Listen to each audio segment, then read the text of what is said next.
Your Majesties, Your Royal Highnesses, distinguished laureates, ladies and gentlemen. As a child, I was subject to moments of awe about ordinary things.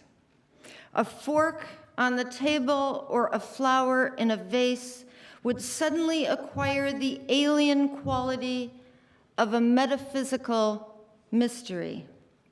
The sight of my sister licking an ice cream cone would get me thinking about human tongues and their bumps and center crease and how utterly strange they were. And what about the feelings I had that came and went over the course of a single day?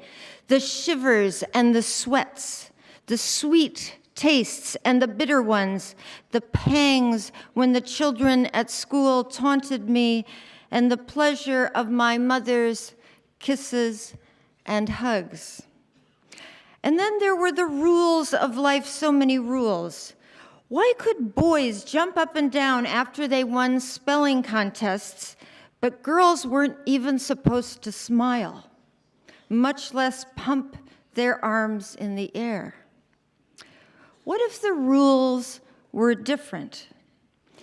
When my daughter Sophie was 3, she asked me, "Mom, when I grow up, will I still be Sophie?" I told her yes, even though I knew she had posed an ancient philosophical question to which there is no satisfactory answer, a question of the self and continuity over time. What changes and what remains the same? Do we believe Heraclitus or Plato? How do we connect embryo, infant, and teenager to the old woman lying on her deathbed? How do we think about inner life and outer life? How do we draw the lines between them? How do we know what we are so convinced we know? All children are curious. Think of the baby fascinated by the sight and sound of the shining keys her father is jangling over her head. She reaches for them. If she can, she puts them in her mouth. But the infant is not an isolated creature who slowly accumulates knowledge on her own. She lives in a loop with others. Her curiosity is doubled. It is a need to touch and be touched, to taste and to be kissed and tasted back, to smell and be smelled, to hear and be heard, to see and be seen. Really seen. And at some point, the little girl begins to wonder about change, begins to imagine becoming big and strong and grown up or old or even dead. I used to look at the blue-haired old ladies in my town with their canes and shawls and trembling voices and think, that's what I will be when I'm old, before I die. There were libraries in my town with books in them, and in those books there were stories about people I had never met who lived in countries I had never visited. They had adventures and suffered injustices.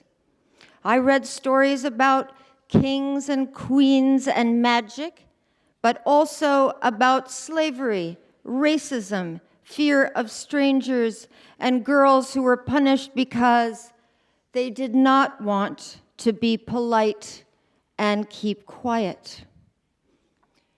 And I thought, why is it like this? Maybe it could be different.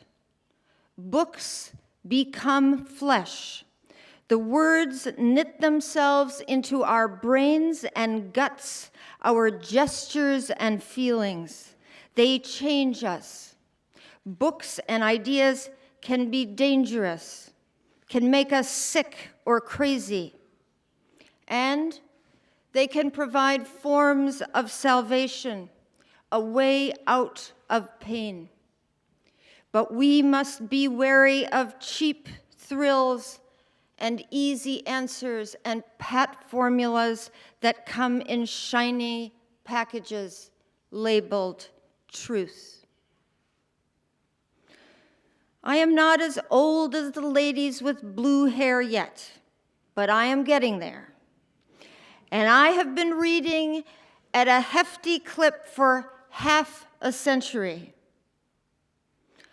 I am fat with the voices inside me, and they do not agree with one another. I have read literature and philosophy and history and lots of science, neurology, psychiatry, neuroscience, genetics, embryology. But I have also read anthropology and sociology, and the more I know, the more I wonder, why? How do we know what we know? Think again. What if it were different? We live in a world where people know more and more about less and less. This has its advantages. Specialized knowledge has resulted in technical breakthroughs, potent medicines, sophisticated theories about language and culture, and impressive works of art. It has also created dead ends in various disciplines and fantasies that an idea is new when it's really old. After a lecture I gave to neurologists at a hospital in Boston, a scientist asked me why he, a man who spent his days studying brain scans of Alzheimer's patients, should read literature, philosophy, and history. I told him it would help him in his own work. He would see what he is blind to now, identify weaknesses in his models that had never occurred to him before.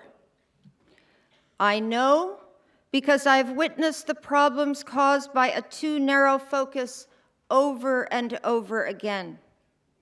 This is as true for the scholar in the humanities who has never bothered to think of muscle and bone and tissue and cell as it is for the scientist who thinks only of neurons. Both of them fail to question how they know what they think they know.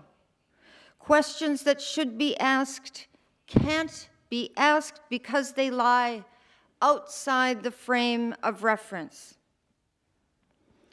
When I write, I try to ask the next best question, not founded on one discipline, but on many. And I ask those questions in novels, essays, and academic papers because they are all forms of increasing human knowledge. I have learned that one genre or discipline is not superior to any other. We must be wary of our biases. Science is not high intellectual and masculine, and the arts and humanities low emotional and feminine. We must learn that authority and wisdom come in many forms, sexes, colors, shapes, and sizes. We must learn from one another and think again. Is the child who stared at a fork and the woman who gave the lecture the same person? Time is ineffable, but ideas and the rules that go with them can last, sometimes for hundreds of years. The adult me can easily imagine a world of freely moving ideas among disciplines that have no prejudicial hierarchy. A world where girls can boast as much as boys, and boys won't be afraid of them. A world where the old boundaries have loosened. This award comes from a girl, a princess. I want it to be for all the girls who read lots of books on many subjects, who think, question, doubt, imagine, and refuse to be quiet. Thank you so much.